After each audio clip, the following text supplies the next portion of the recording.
Trauma and Triggers contains explicit content. Please check the show notes for details.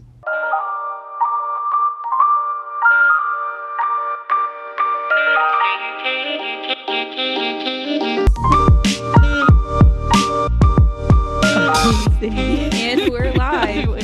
She did it! Yay! A Trauma and Triggers historic moment. A lot of weird things happening today. Yeah. Sabrina can't hear herself, so if you guys hear noises, it's her fault. Yeah, I lost the headphone splitter and it's too late in the day to go out and buy another one. Welcome to Trauma and Triggers. I'm Sabrina. And I'm Audrey. Hold for vape. Our ADHD is kicking in hard today. All week, actually. Yeah. So pardon us. Today, we are talking about gender expression and gender identity. Yeah. Also, happy Pride Month. Yeah. Also, it's the third week of Pride Month for you guys. And I'm enjoying talking about Pride Month. We were struggling to find one last topic, but I'm excited for our last video. You know, you know, it's fine. It's fine. They get it.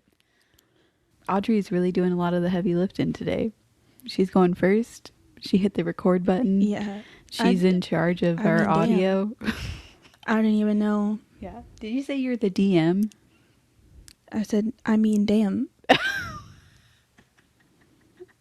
I was like, a D&D reference. How sweet. Can you like hear me well? Because you're far away and you don't have headphones on. So Yeah. I'm hearing you loud and clear, but I don't know how loud I'm being. Yeah, no, I can hear you. Okay. This feels great. I love not having headphones on. I think I'm so used to it that it would actually bother me. It does feel a little weird. It feels like I'm not even recording right now. I feel like I might have even less couth than I normally do. So I'm going to start off with, what is gender expression? For those of you who don't know what gender expression is, it's in the title. It's in the name, honey. Gender Mama. expression is how a person publicly expresses or presents their gender. Wow. Fairly simple. I feel like there's some small differences between gender identity and gender expression, but they're under the same umbrella. Yeah.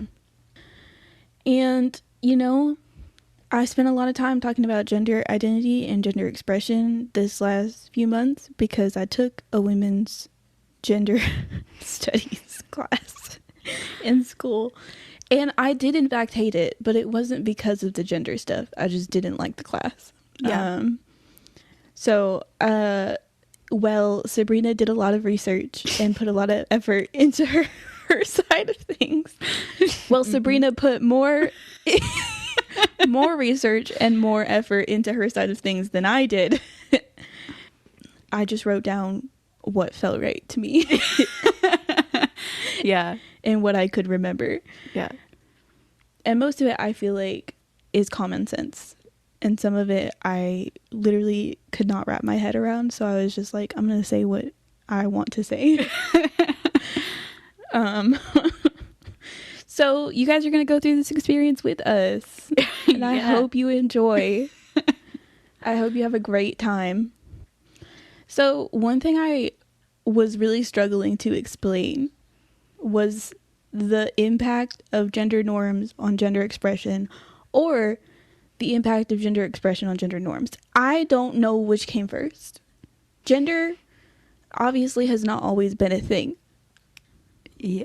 Well, it depends on who you ask. Yeah, I know it does. It's not always been a thing. Scientifically speaking, there was sex, of course. Yeah. But gender's not always been like something that people actively expressed or were trying to fit into. Yeah.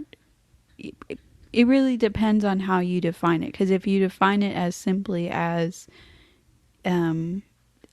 expression and your gender identity is female, that's the gender identity you choose for yourself and you express that. Yeah, but nobody was really thinking about it that deeply. way back then, I feel like. Can we get a time estimate? I don't know. Way back then. I don't know. What are we talking about here? Not a clue. Are we talking about hunter-gatherers? Yeah. Yes, I am.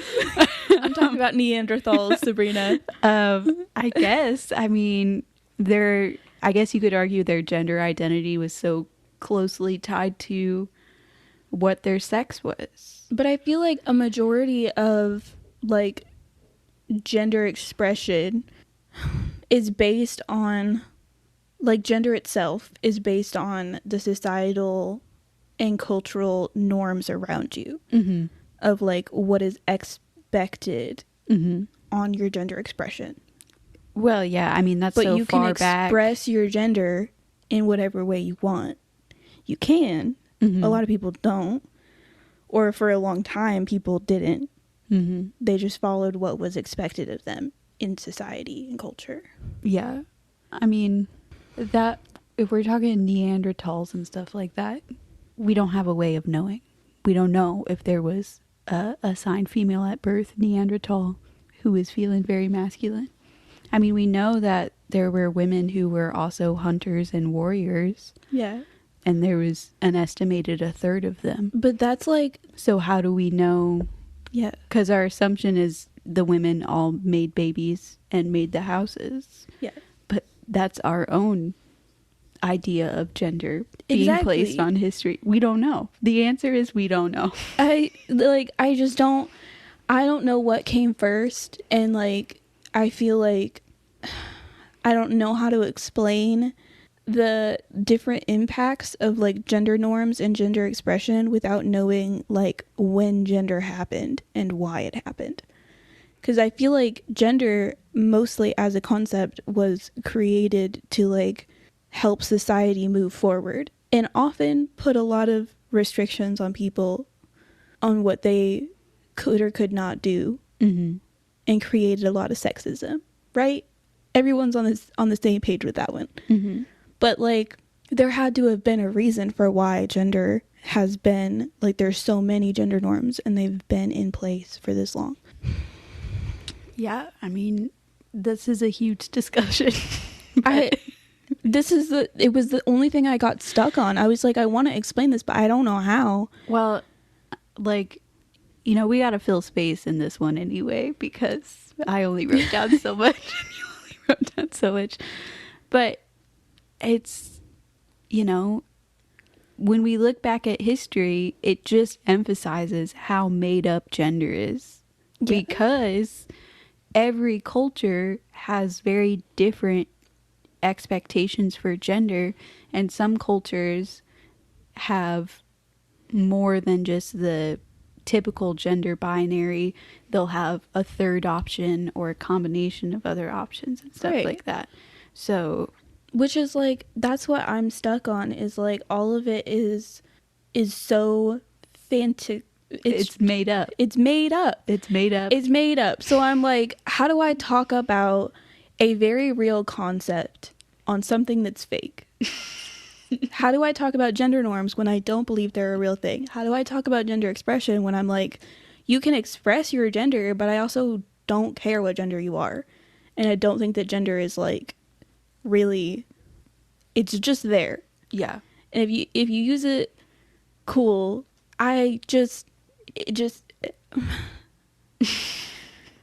It's hard.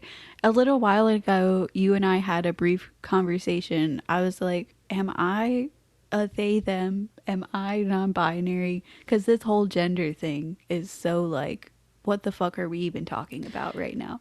It's so not real feeling that I like don't relate to it. Because like I understand the concept of masculinity and femininity, I get, and I do feel like I can relate to certain aspects of both, which is a form of gender expression. Mm-hmm. But I don't feel any real connection to the term female or male. Like, I don't care. Yeah. I don't even care enough to be like, I would be non-binary. Like, I present You're gonna love when I talk about gender identity. I present as feminine. I like looking more feminine in a societal standard kind of way. Yeah. And that's it. Other than that, I could not give a fuck what people call me, how people refer to me. I found a gender, spoiler alert. I found a gender identity called gender outlaw or gender anarchist. And I feel like that's kind of us sometimes. Yeah. It's people who don't want to feel like, who just feel like the whole thing's made up. I feel like it's stupid sometimes. And I don't want to be in a position where I'm offending anybody who has like a very like attached, like their identity is very attached to their gender. Yeah. Because that's fine. That's whatever. Do what you got to do if that feels right for you. I just don't care. Right. I don't care. I respect people's pronouns if you feel strongly about them. I just don't. Yeah. You could, if there is one person in this world who just keeps looking at me and they stay with a straight face, use he them pronouns all the time for me. Okay. Go off. I could not care less. It does not affect my existence. I live. I don't care. Yeah. Glad we're on the same page. I didn't explain anything that I wanted to explain, but we're moving on. We're moving on. I feel like I totally sidetracked you. I apologize. Like, because this is why I was like, this should just be a non-structured episode. Because honestly, I'll just talk, like, there's so many things about gender expression that I find very interesting just because the concept is absolutely fucking ridiculous. Yeah. Like, the whole thing is just like, why do we care? What are we doing? Like, I know people have had this conversation over and over again, and we're not doing anything revolutionary. But the whole just like, you're born with certain genitalia and certain chromosomes sets up a whole like assumptions and expectations. Yeah. For what your life is gonna look like. And like, there's so many expectations, and along with that, I feel like people are really upset by the idea of like not fitting in the box of whatever your terminology is, whatever your identity is. Which I also think is stupid. I think we should, like, why is it a big deal that somebody would use specific pronouns and then, look the opposite of what their pronouns are? Why do you care? But also, why do we care about pronouns? Like, and I feel like when I say that, I sound like such an asshole. Like, I'm not saying it in the way of like, your pronouns aren't valid. Like, if you have, so-and-so genitalia, then you need to go by this pronoun. Yeah. I just literally could not give a fuck. Yeah. I personally, you could call me whatever you want in the book. Any pronoun you can think of, if that's what you want to call me, fucking go for it. Yeah. It's like, it's one of those things where preferably don't call me it. That might get you smacked in the face. Somebody walks around and starts calling me it. We're gonna have some problems. People used to call me that when I have red hair sometimes, because fucking assholes. Because I have curly hair. So I looked like it, the clown. Well, his name is Pennywise, but you know what I mean. Gender's made up. Gender's made up. It's a construct, mama. We don't. So if people feel more comfortable applying a different construct to themselves, at the end of the day, it don't matter. It pisses me off that like my way of like dressing or like my physical attributes heavily affects how I'm treated in society, when I literally could not give a fuck about any of it. Yeah, I agree. Because I'm here, like, all it's dumb. Why are we doing this? Yeah, I know how many problems would be solved if we were all just like, yeah, gender is unimportant. But to some people, it's so critical to how they understand the world. how they understand the people Why? around them. I don't know. I don't know. It's how? Why? It's the lens What? When? that they view the world through. It makes them understand I the think world there's better. so many other things that you could use to help you understand the world besides gender. Yeah. I agree. In my personal opinion, if that is your main source of information on how the world works and functions, rethink life choices.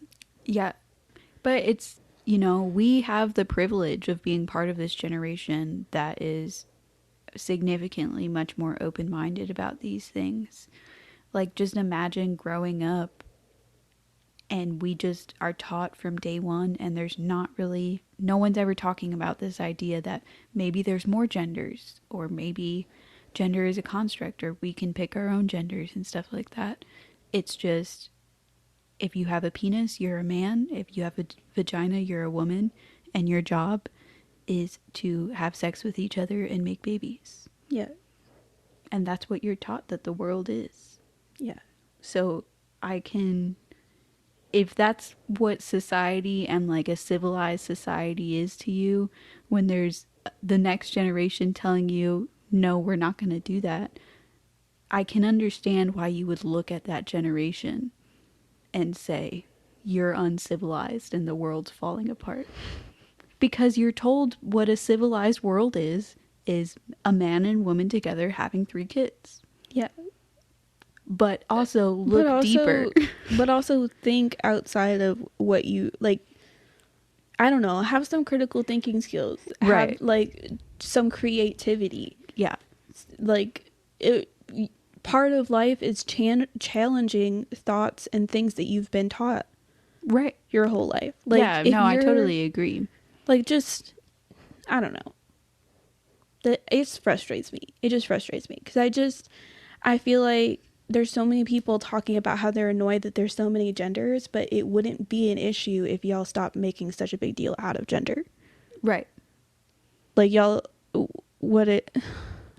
Yeah, we were talking about this a little bit, but like the idea that someone else's lived experience invalidates yours. Yeah. Like, you're so upset because it makes your own gender less legitimate in your mind or something like that.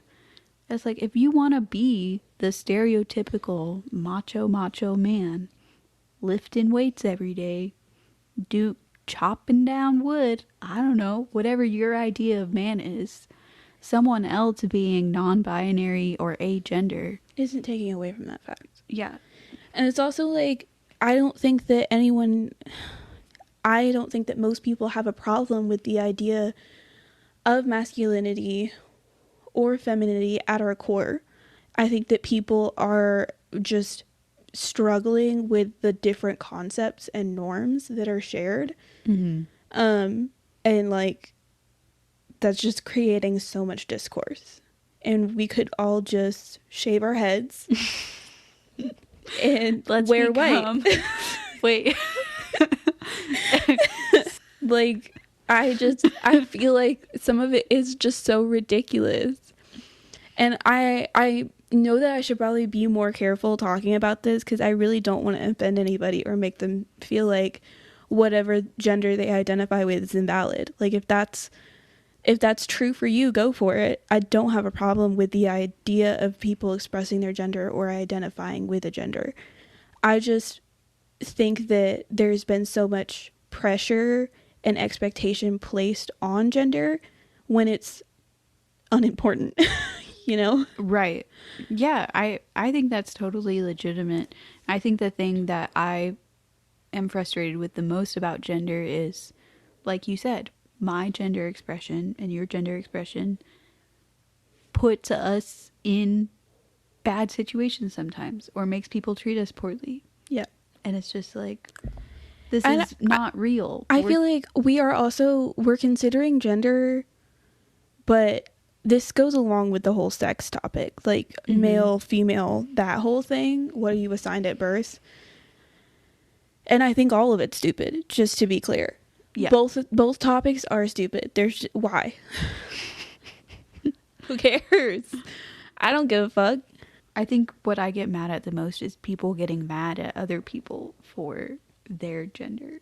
Why are we making laws about this? Why are we debating this so hard? Yeah. It's like there's also a lot of simple solutions for a lot of things, like the gendered bathrooms. What if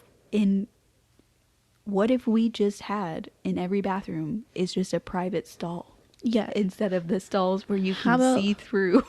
How about we stop just having urinals? Why are urinals a thing? Nobody likes urinals. Talk to a man who has a penis and uses a urinal. He doesn't want to be using that urinal. That is so stupid. Who collectively on this planet was just like, oh yeah, we'll just have open stalls and people will whip their dicks out? Why? Yeah. Nobody wants to do that. And like, we have private stalls, but like, to be honest, all of our shit is more shielded even if we didn't have private stalls. Yeah. Y'all are literally just exposing yourselves to other people in the room. That's so crazy. Like, I know it's convenient to just whip a dick out. I know it's convenient. Yeah. I know some of y'all are just like, I'll just piss in the woods. And to you, I say, have some boundaries. For yourself and others. Dude, do you remember when we worked with a bunch of men? Yeah. And sometimes we worked at places that you literally pulled up next to somebody who was just pissing outside. When there was a bathroom right inside. There's literally a bathroom inside. Why? Yeah. I would enjoy the convenience of having a penis if I'm ever in a situation where I can't access a bathroom. But it would always be preferable for me to have a bathroom. Absolutely. I'm at a loss for words. I don't even know how we got onto this topic. I don't know. Anyways, let's discuss, expectations of masculinity versus expectations of femininity. Okay, work. One of the big things I do feel like is important to mention in this topic is that the expectations for masculine presenting people are so much more strict than feminine presenting people. That's true.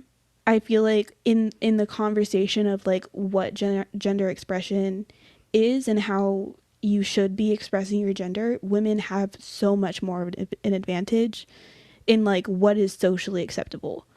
Yeah.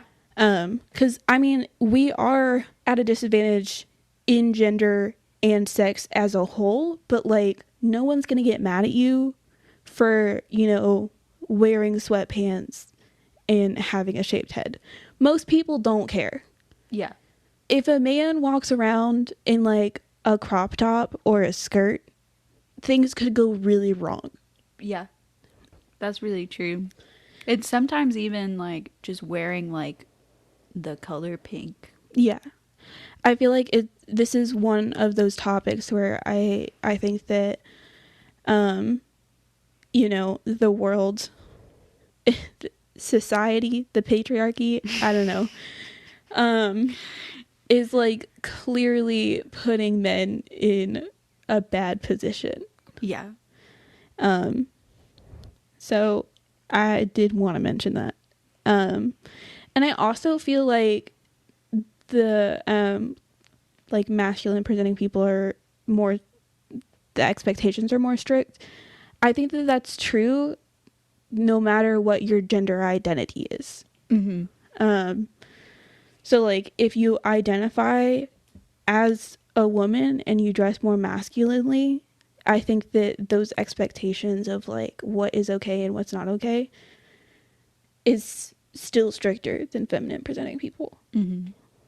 Like I think that people actually lose their shit if like a masculine presenting woman goes out and wears a dress. Yeah. People are shitting their pants. That's true. Why? That's true. There was this creator, I don't know her name, but she calls herself like Butch and stuff like that.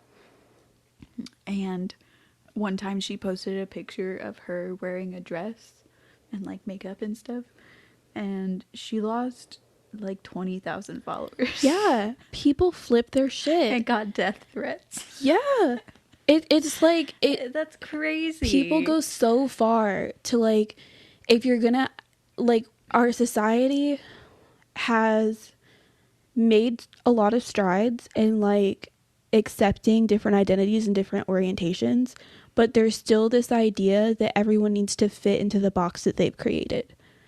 Like, if you're trans, if you're a masculine presenting person, if you're a feminine presenting person, you always have to be those things. Yeah. And if you're not those things, people are going to be mad. Yeah. And they're immediately going, like, even if they were accepting before, they're going to switch up and they're going to be like, oh, hey, we were accepting of this. Why, like, now it's a big deal. Mm-hmm. Why the fuck do you care? Why do you care? Yeah. It's really true, and it's sad, like, in the LGBT plus community, if you find a label that works well for you and then you go outside that label, I think your own community can be the first to attack you. Yeah. Because for some reason that's delegitimizing the label for them.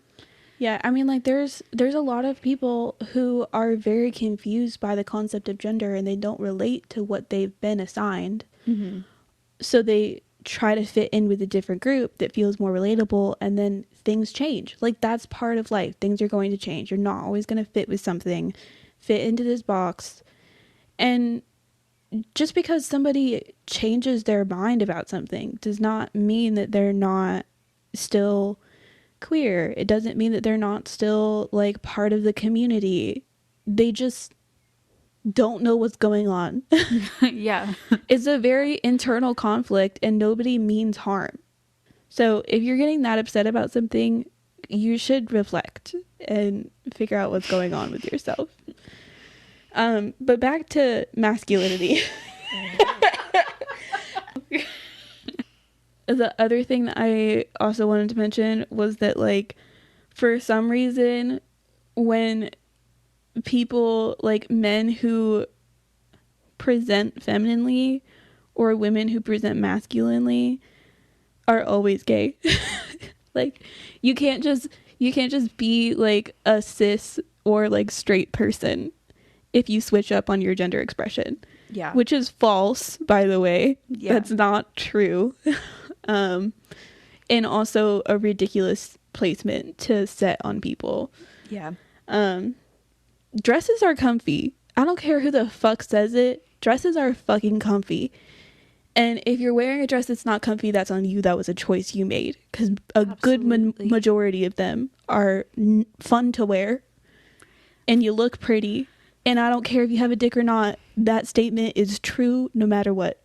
It's not until, like, we get into 1,000 years ago that pants really become a thing. Like, yeah. We were all hanging out. We were letting it flow freely. And you know what? That was a good lifestyle choice. Life was better then. None of us felt this, like, do you know how uncomfortable I feel when there's a waistband? Oh, it's so bad.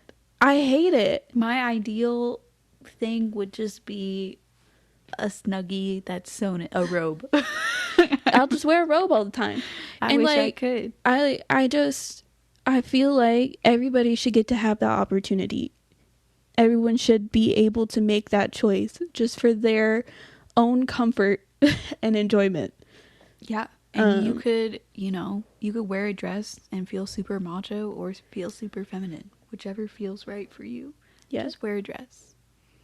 Yeah. We should buy the men in our life dresses and see what happens. Honestly, at this point, like, we could just join a nudist colony. Work. That came out of left field, but okay. I don't really want to be in a nudist colony because, like, I feel like going out in public nude would not be fun for me. I wouldn't enjoy that. But I would just stay at home naked all the time. Yeah, I agree. A nudist colony where when we're out in public, we're fully dressed, but I can be fully naked in my house with the windows open. Yeah. And no one's going to call the cops. Yeah. That's what I would love. Because I am the naked neighbor, and I feel like that shouldn't be a bad thing. Okay, so Can we stay on topic? Expectations of femininity. We're moving on from masculinity because honestly, I don't know what the fuck's going on there. I I don't have as much to say about expectations of femininity just because I feel like most of it is just like the basis of sexism. But one of the big things I see is like when a feminine person is heavily based on the attributes that they possess, like personality attributes, because we're not as like, you can go out in public and wear whatever the fuck you want to wear, but if you are possessing more masculine traits or what people view as masculine traits, you're a bitch or you're a cunt. And a lot of the things that are perfectly acceptable for men to say and men to do, immediately you're just a bad person. Yeah. And I think that's ridiculous. We should move past that as a society. There's a reason why we had the whole girl boss movement, but also that went too far. We could have just not done that, and people could have just been okay with women, you know, swearing and having some kind of authority. Yeah. But that's besides the point. Girl boss. Why not just boss? Why couldn't we have just been boss? We could have just been boss. Because people didn't like us when we were bosses. We had to be girl bosses. Yeah. Not even woman bosses. Girl bosses. And then girl bosses were all MLM schemes. Pyramid schemes. Not all of them, but some of them. Generally speaking, I feel like when I go back into the whole like freedom to like feminine people have more freedom to act or dress in a more masculine manner, I'm just like, again, people just hate gay men. Yeah. People just hate the idea of gay men. Yeah. Even if they're not gay, it's just like anytime a masculine presenting person starts presenting more feminine, everybody's mad. Why are you mad? Like, do we hate femininity? Because y'all are usually okay with it.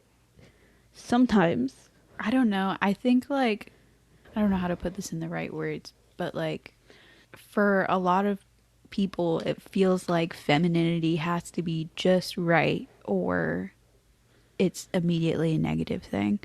Like you can't be too sexy in your femininity or you're a whore. You can't be too loving or caring because then you're coddling. Yeah. Like there's just like, in some ways there's just like a line where immediately when you are a feminine person, you're immediately wrong. You know, if you're clever and good at arguing, you're manipulative. There was, when I was taking this class, there was like a pyramid of different types of femininity and different types of masculinity. And like, so there's like hyper femininity, perfectionist femininity. There's like a lot of ways throughout culture, people are finding different ways to express themselves and different ways to express their gender and their masculinity, which results in different types of femininity and different types of masculinity. One of which I personally love seeing people be hyper feminine. I think it's very fun. I just like to see it. I'm not a hyper feminine person. Like I dress very feminine, but like the I don't like the color pink. So a lot of the like hyper feminine looks that you would see, I would not wear. But there's a few people on the internet I see every once in a while and I'm like, hey. Good for you. Nice. And the only other thing I have to say is that like some people make stereotypes based on gender expression, and I couldn't find a lot of examples of this that I wanted. Because I was like, obviously there's your very basic like sexist stereotypes, but I was thinking more along the lines of like, you know, women who present hyper femininely are stupid. Yeah. Or like, there's more. Can you think of any? I know one. It's one I've dealt with when I presented more masculine. That I was a lesbian was one that I often got. Or I hated men was also one that I got a lot. Which was like I'm presenting more masculine. Why would I hate men? Because all lesbians hate men. Yeah. That's why, Sabrina. Obviously. Definitely not a stereotype, just cold hard facts. Times just did a poll. 100% of lesbians hate men. I feel like, in all fairness, the number would be really high. I wonder if I can find a poll. I feel like the number would be pretty high. But I feel like a lot of that is a reflection on men in general. Because if you asked women in this day and age if they liked a lot of men, the numbers would be low, regardless of sexual orientation. I can't find a poll on it. I don't know. I don't speak for the lesbians. I speak for the trees. Okay. Are we ready to talk about gender identity, or did you have some more you wanted to say? Go for it. I've spent 40 minutes talking about this. Go on, please, I beg of you. Okay.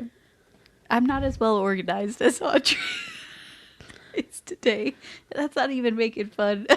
What just happened? That's just the truth. It's just gonna get worse from here, folks. We're going downhill, mama. Okay, we'll start out with a definition. Starting out strong. Gender identity is an individual's personal sense of their own gender.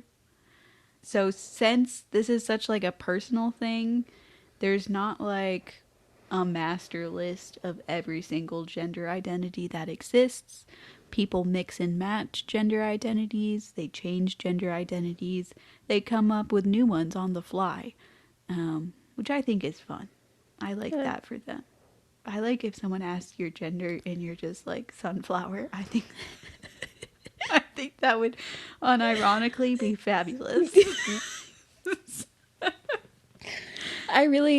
I do kind of, because to me, like, there's this new like addition of like people identifying as things that like aren't human. Mm-hmm. And I find it so unironically hilarious. Because like everybody's mad, and I you know, it's a ridiculous concept. Like, Yeah. I don't get it. I probably never will get it. I just really think that a good majority of the time, okay. Yeah, I don't relate to you, but I'm not related. Like, you're not human. Okay. My pronouns are ketchup. Okay. But I feel like they're making it as ridiculous as it is. Like, it's already ridiculous that we're treating it as such a serious thing when it's already fake.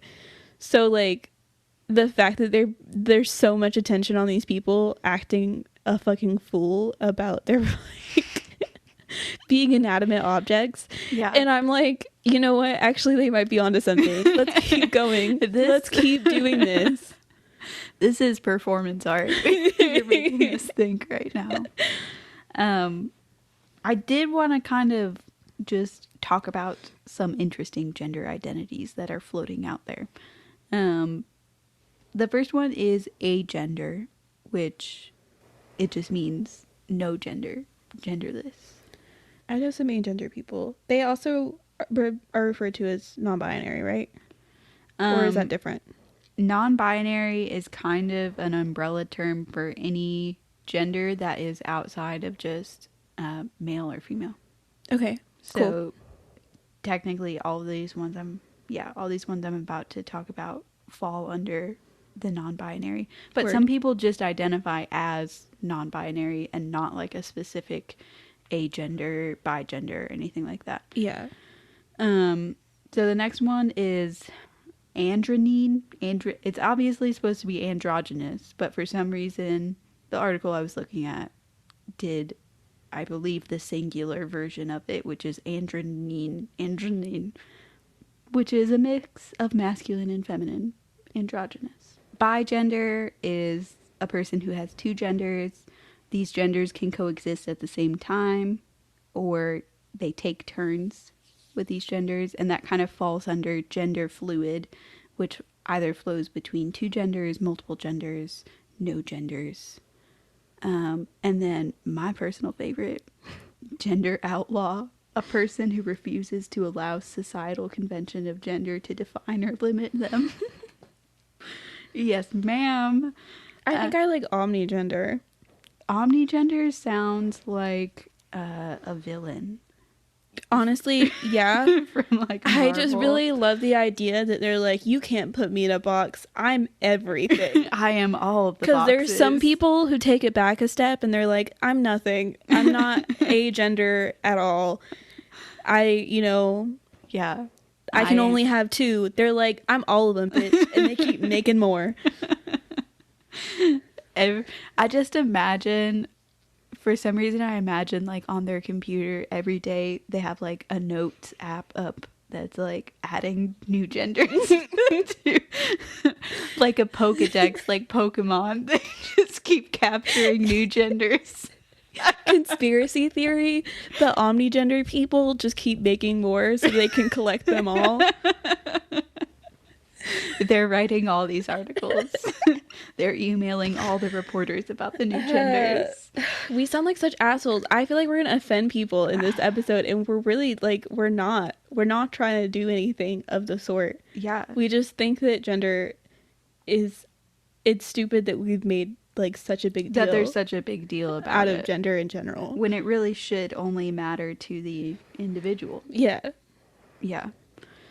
The main thing that I found interesting about gender identity is this generational gap, the generational perspective on just the idea of gender identity. I mean, we talked about it a little bit with gender expression, but like there's a clear difference between how our gender, or too many gender. We've said gender too much. I can't even speak anymore. How our generation, Gen Z, reacts and feels about gender identity compared to even millennials. The difference is huge. So, according to a poll in 2021, Gen Z is the first generation where the majority of the generation believes there are more than two genders. Before that, the only ones in this poll were baby boomers, Gen X, and millennials. They were polled at 33 and 35%.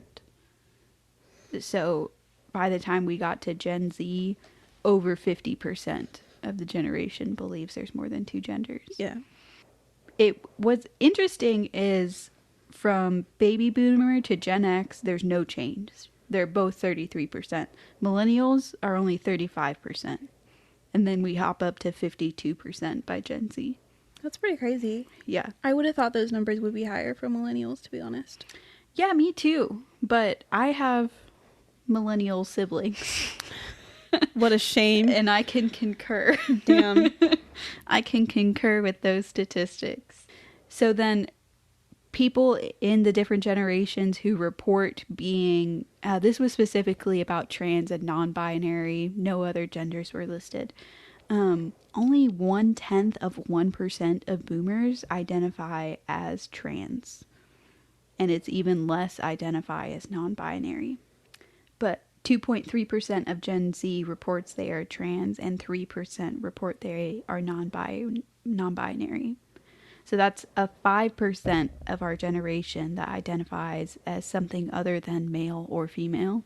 And I truly think that the numbers of like baby boomers, Gen X, millennials who are reporting being something other than like whatever gender they were assigned at birth is just heavily societal. Mm-hmm. Like, Gen X is like baby boomers are like 80 years old. Yeah. Like, no one's gonna be out here being like, yeah, in my 70s, I was like, well, there's more genders now. Yeah. Maybe I fit in with one. They're tired. They're tired, they're old, and they're watching Fox News. So how about we lower our expectations? I don't feel like that statistic is really true, just because like that's all based on on a national, actively reporting yeah. feeling that way, and a lot of them don't really understand it because it's such a new concept to them. Yeah, I think that's something that, like, you know, we hear a lot about, like, let me figure out where I want to start this thought and then I'll get back to you. There's a lot of anti-trans LGBT laws happening in America. Not all of them have been passed. Just because they start making these laws doesn't mean they're passed and effective. A lot of them have been taken down, which is awesome, but some of them haven't. And a lot of the language in these laws is has stuff to do with education and about how teachers can't talk about, if they're gay, they can't talk about being gay. If they're trans, they can't talk about it. If they know that a student is trans or gay, they have to tell that student's parent. And it's just like it's so based around this idea, like everybody is aware that if you allow concepts and you allow for, exploration of identity, people are going to find new things. They're going to find things that don't fit into what we want in society. Yeah. And if you shut that down, it's less likely to happen. Yeah. So a lot of these laws, like a lot of this is coming from a place of fear that you're gonna, quote, teach their kids to be gay. And I think just the reality is having a societal openness to something means that that thing is going to happen more. Nobody's changing. Nobody's forcing anything. It's just there's more freedom. There's less stigma around being something that's out of the norm. Yeah. And once there's less fear and stigma around it, we might realize it's not as out of the norm as we think. Right. So I will say the 0.1% did kind of surprise me. I did think there would be more trans boomers, but I don't know why I thought that. It just surprised me. But to get back into some statistics a little, I said that 5% of our generation identifies as something other than male or female.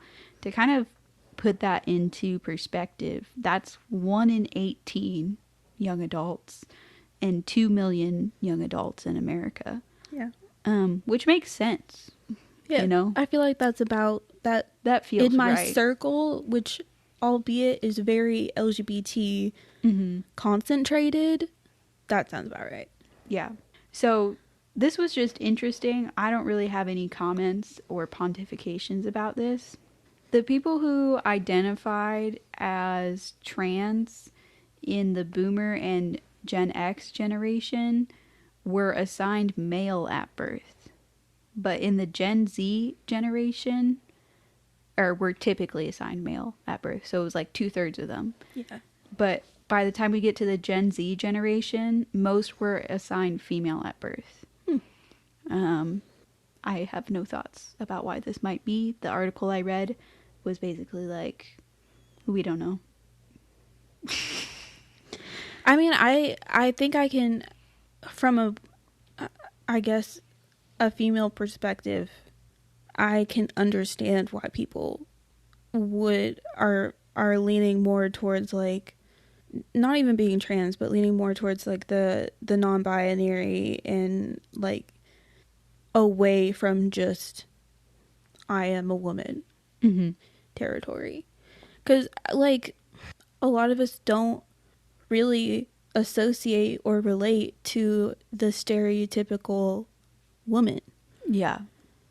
And like when there's so much pressure to fit into, everybody's individual box, and you don't fit into said box, you got to find another one.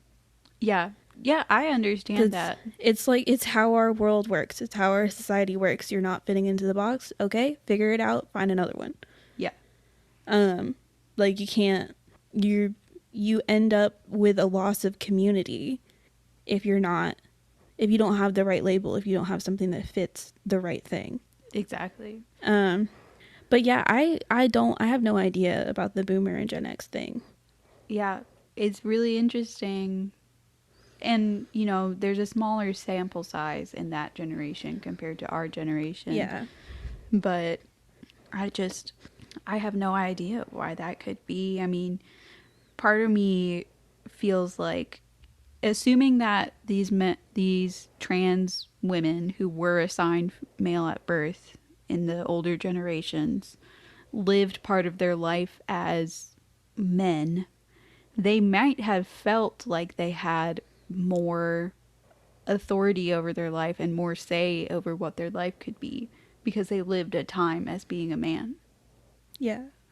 So they might have been like, they might have had more time for like thinking about who they are and thinking about their gender and their identity than a woman who most likely was raising 3 kids. Right. And didn't have time. That's just a guess. Yeah. I don't know for sure. That's just my feeling. Like, when you think about someone who chooses to be a stay-at-home parent, there's not an off-the-clock time.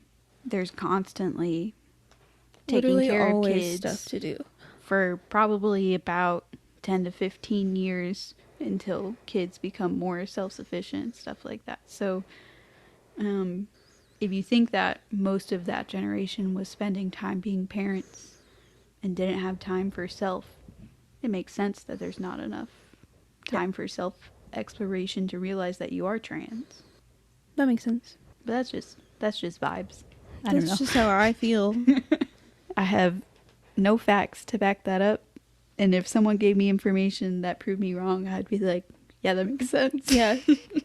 For a lot of this, like, I think that I'm very open to, like, conversations about gender, as long as people are also open to conversations about gender. Yeah. Like, it's really hard to argue with someone from either side that's, like, very, you know, there's only 2 genders, and the other side where it's, like, they feel very strongly about the concept of pronouns and the concept of gender, and there should be, like, because I agree that everyone should be able to express themselves to the full extent and what they relate to and what they understand. I just feel like I just don't feel that seriously about it. Yeah. And when I'm around people who do feel that serious about it, I feel like very, you know, out of touch. Yeah. I read this interesting thing a little while ago about how neurodiverse people, specifically autistic people, have a hard time with the concept of gender. So that checks out. In this room, in this sample that we have right here, right now, that makes sense. So far, 100% of the neurodiverse people in this room are struggling with the concept of gender. It just doesn't make sense. No, it doesn't make sense. It doesn't add up. It, like, we no longer live in a world, and I feel like we never lived in a world where our roles had to be so harshly defined. I think a lot of that definition of the roles came from fears that weren't based in reality. Yeah. That society would crumble and we would stop having children and the communists would take over. Yeah. And I think a lot of it did have to do with, like, greed and power. Yeah. And, you know, from our perspective, a lot of it had to do with the American dream. And what we were told the American dream was for a man to go work hard and make money, and a woman to work hard at home and raise 3 kids. And that's what we were told. 3? Why 3 kids? Because if you have just 2 kids, you're not exponentially expanding the human population. That's so stupid. If you have 2, you're just replacing you and your spouse in the next generation. That's so dumb. Yeah.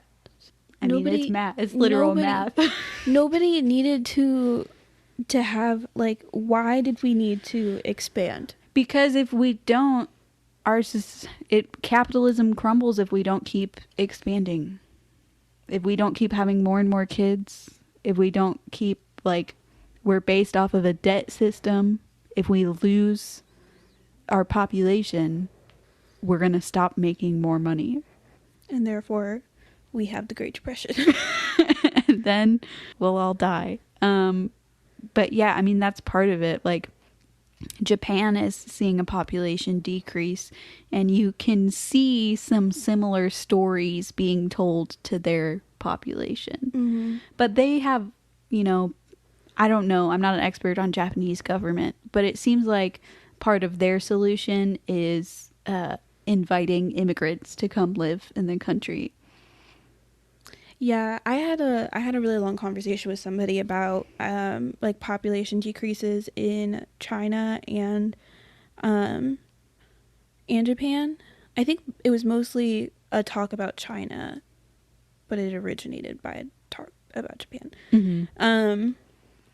Because I'm pretty sure both countries are experiencing, like, there's at least in Japan, there's significantly more men than there are women, Mm-hmm.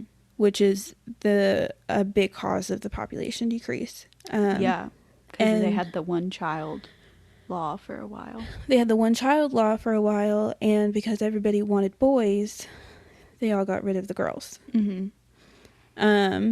And all of the women that are in Japan don't want to marry, and they don't want to have sex, because we're finally in a state of life where they have some control over their environment, and they can work and they can be independent, and a lot of that goes away when you get married. Yeah.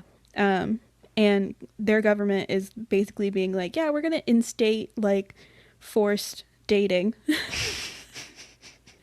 It's crazy what's going on over there. Yeah. And like, I feel no sympathy for the government. I feel zero sympathy for the government. Yeah, it seems like, y'all created this problem. You know, when we're talking about population decreasing and stuff like that, and your society crumbling because of it, it's like, maybe we need to reevaluate. Yeah, maybe it should crumble. Maybe you did the people dirty, and now you're dealing with the consequences. Yeah. But I don't know. I'm not a socioeconomist. I'm just a lonely podcaster. I'm here too. It's just me behind a mic. Lonely. I keep changing my voice and pretending to be you. I feel like it probably wouldn't take much. That's what it's going to be like when you move away. It's just you going from mic to mic. Yeah. And then editing out the dead space in between. I feel like that would be too hard for you, because you wouldn't be able to, you'd be so focused on going back and forth, you would forget what you said in the mic the first time. Absolutely. That's absolutely what would happen.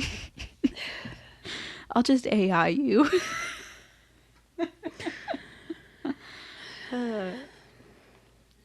Well, I think that's our conversation on gender expression and identity. I hope you guys enjoyed. Yeah.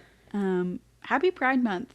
And to all the people out there who are part of the non-binary umbrella, we appreciate you and we care about you. Yeah. And we want your rights protected, and we want people to respect you. Gender's just a big topic, and it's confusing, but I think the simplest answer is respect people and respect their identity. You don't have to understand it to,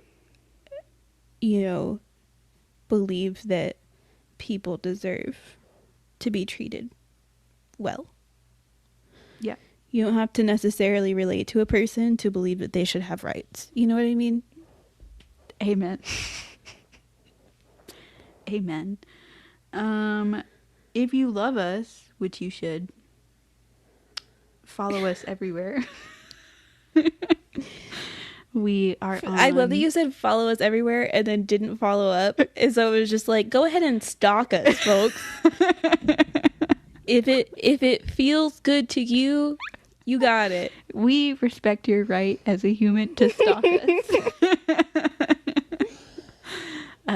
would like helpful stalkers, just people who remind me to do things. Yeah. And give me snacks. Yeah, you know, like I wouldn't be too mad. You know, like a beneficial stalker. Yeah. Maybe that's like a friend or like a partner. Maybe that's what. You know how like in biology there's two, like there's parasitic relationships and symbiotic. Yeah. a symbiotic stalker. Exactly. Yes, please. So if you'd like to do that, stalk us symbiotically. Send us your resume. Our email is traumaandtriggers.com. No, the fuck it's not. We don't have a website. traumaandtriggers@gmail.com. And we're Trauma and Triggers on Instagram, TikTok, Threads, and then we're at Trauma and Triggers Pod on Reddit. For our final, is this one gonna come out before? I don't know. Or after? I think they're both unstructured, so it doesn't matter. It doesn't at the end of the day. I don't give a fuck. Yeah, we'll do the next one. So our final Pride Month discussion is it's just a smorgasbord, a little tete-a-tete of the different things that we want to talk about that we felt like wouldn't be great full-length episodes, but just like all the gay things that matter that we want to talk about. Gay things. Just gay things. So, tune in next week for Just Gay Things. Goodbye. Ding.